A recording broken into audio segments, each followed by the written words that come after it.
साथियों, एक बार फिर से स्वागत है हमारे इस चैनल वीएस स्कूल एकेडमी में। तो आज की धमाकेदार क्लास स्टार्ट होने वाली है, जिसमें हम लोग बात करने वाले हैं विटामिन जो कि जल में घुलनशील हैं। और हमने लास्ट वीडियो में डिस्कस कर लिया था कि जो वसा में घुलनशील विटामिन होते हैं वो कितने प्रकार के होते हैं, और हर एक विटामिन के बारे में हमने बात की थी।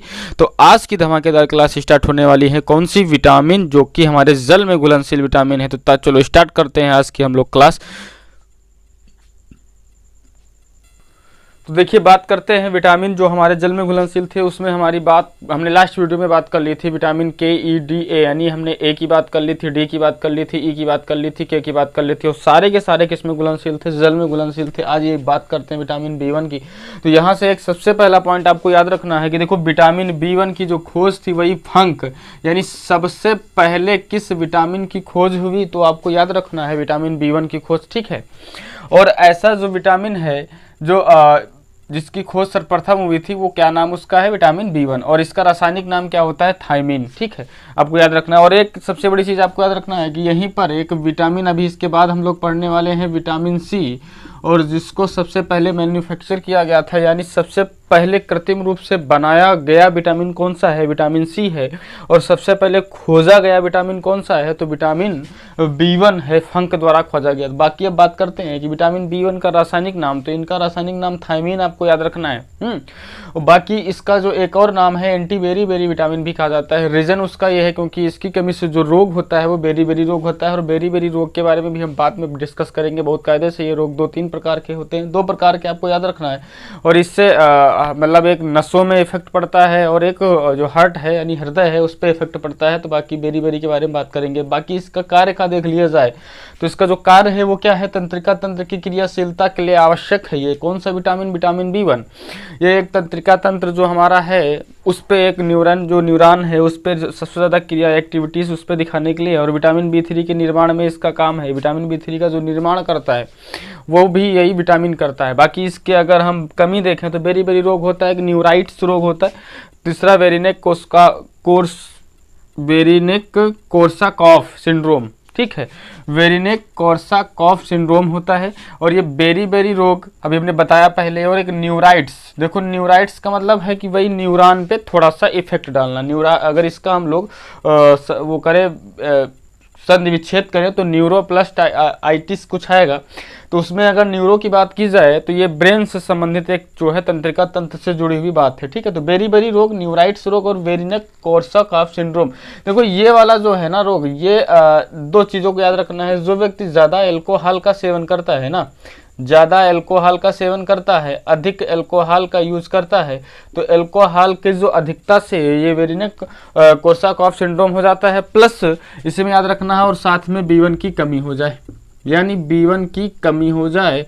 और ये कोर्साकॉफ सिंड्रोम तभी होता है जब एल्कोहल अधिक हो जाए। जो व्यक्ति शराब ज़्यादा पीते हैं, एल्कोहल अधिक यूज करते हैं, और उसमें प्लस B1 की कमी हो जाए, थायमाइन की कमी हो जाए, तब जाके ये वेरिनेक कोर्साकॉफ सिंड्रोम ये एक रोग है जो मस्तिष्क से जुड़ा हुआ है। ज़्यादा बोलना हो जाता है इसमें व्यक्ति का, और जैसे ज़्यादा वो बोलने लगेगा, बाकी थोड़ा माइंडली थोड़ा जो है ना वीक हो जाएगा, बातों को याद नहीं रख पाएगा, ठीक। तो इन सब चीज़ों को कहते हैं कि ये कोर्साकॉफ सिंड्रोम है, ये एल्कोहल के अधिक होने से होता है। बाकी अगर बात की जाए इसके स्रोत की, ये कहाँ कहाँ पाया जाता है विटामिन B1, तो यह पाया जाता है साबुत अनाज, अंडा, मछली, अंकुरित अनाज, दूध, हरी सब्जियां, ये सब सारी चीजें होती हैं, ठीक है।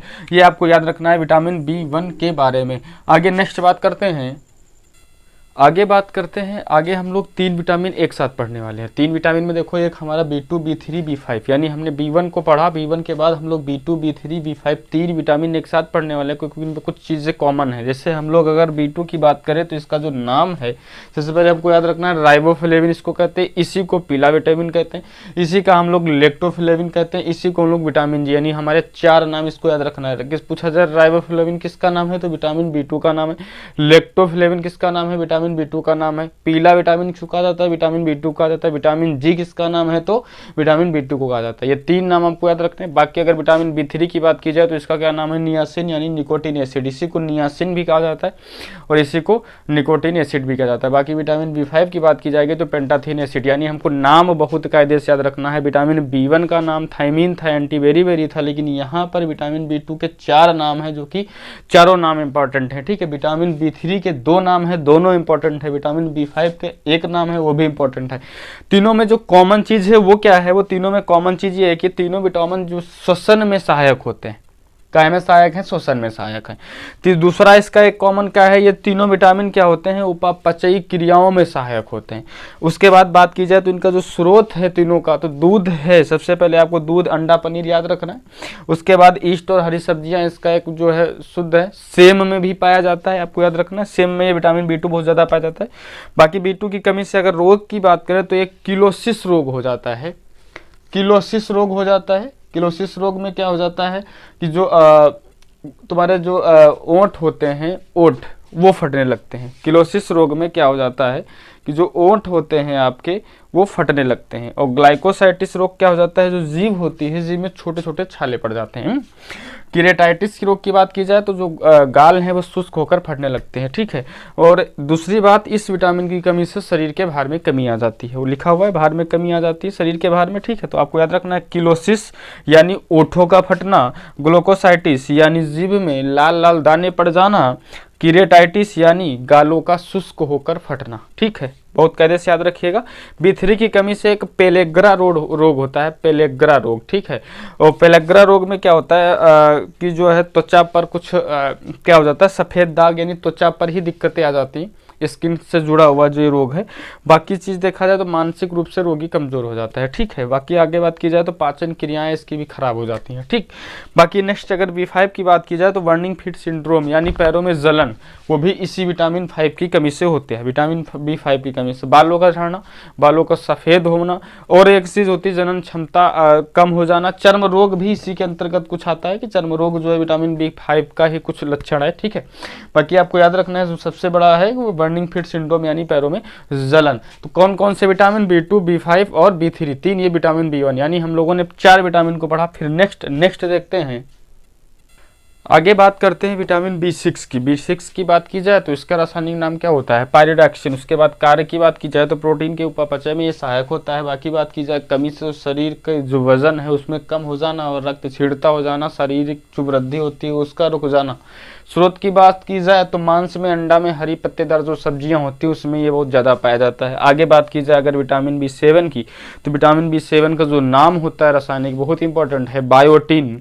और इसी विटामिन को विटामिन H के नाम से भी जाना जाता है। तो आपको ये बहुत कायदे से याद रखना है कि कौन सा विटामिन जिसको विटामिन H के नाम से जाना जाता है, तो विटामिन B7। दूसरी बात, इसमें बायोटिन किस विटामिन का नाम है, तो विटामिन B7। बाकी अगर हम विटामिन B6 की, तो पायरिडॉक्सिन के बारे में आपको याद रखना है।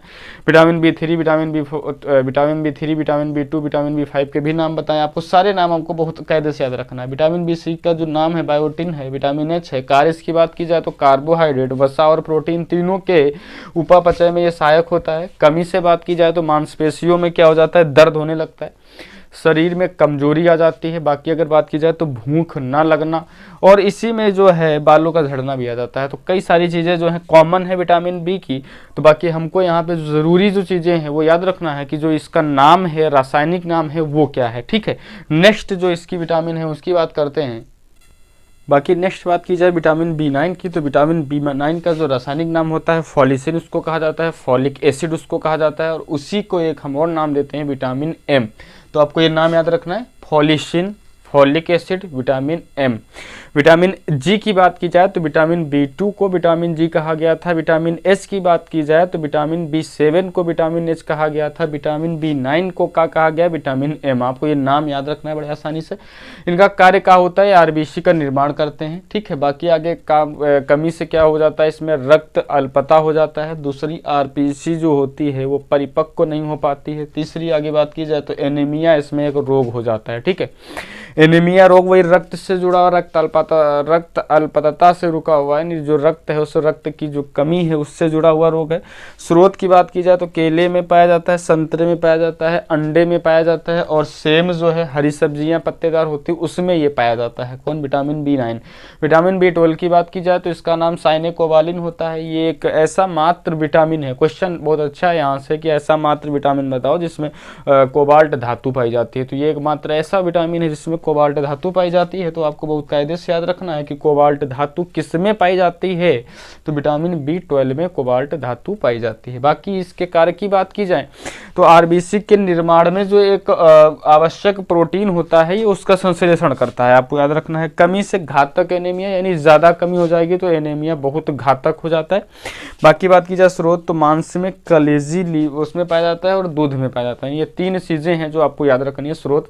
और बाकी दूध में लगभग सारे विटामिन पाए जाते हैं, सिर्फ वो एक विटामिन सी जो दूध में नहीं पाया जाता है वो आपको याद रखना है, जिससे आगे बात करने वाले हैं। ठीक है, तो जल्दी से आप इसको नोट कर लीजिए, बाकी आगे बात करते हैं। बाकी बात की जाए विटामिन सी की, तो विटामिन सी का रासायनिक नाम अगर पूछा जाएगा तो आगे उसका नाम हो जाएगा एस्कॉर्बिक एसिड यानी एस्कॉर्बिक अम्ल। बाकी इस कार्य की बात की जाए तो दांत हैं, तो दांतों में वो मसूड़ों में जो है क्या करता है, इसकी वृद्धि यानी उसमें एक एंटीबॉडीज होती है उसका निर्माण करता है और दांतों व मसूड़ों की वृद्धि करता है। दूसरी बात अगर बात की जाए कमी से, तो कमी से जो रोग होता है वो स्कर्वी रोग होता है। ये स्किन से स्कर्वी रोग जो होता है मसूड़ों से जुड़ा हुआ रोग है। बाकी अगर बात की जाए स्रोत की, तो खट्टे फल और मिर्ची में ये रोग खट्टे फल जो जितने भी खट्टे फल हैं उसमें ये पाया जाएगा और मिर्ची में भी ये विटामिन सी पाया जाता है। बाकी अगर बात की जाए तो ये ऊष्मा का बहुत संवेदी होता है, बहुत आसानी से आपको इधर रखना है, ऊष्मा का संवेदी यानी बहुत ज़्यादा ऊष्मा का संवेदी होता है। कौन? Vitamin C. क्यों? क्योंकि विटामिन सी को अगर हम ऊष्मा यानी अगर कोई जैसे दाल है, दाल गर्म है, उसमें हमने विटामिन सी का कोई जैसे नींबू हम लोग निचोड़ लेते हैं, दाल में गर्म दाल है उसमें अगर नींबू को निचोड़ लिया जाता है तो वो हीट है यानी उसमें गर्म है, पहले से ऊष्मा है, तो वो विटामिन सी तुरंत नष्ट हो जाएगा। यानी विटामिन सी ऊष्मा से इसको नफरत है। आप ऐसा मान सकते हो कि विटामिन सी की और ऊष्मा की आपस में नहीं बनती, यानी विटामिन सी है ऊष्मा है तो वो आपस में उसको नष्ट कर देगा।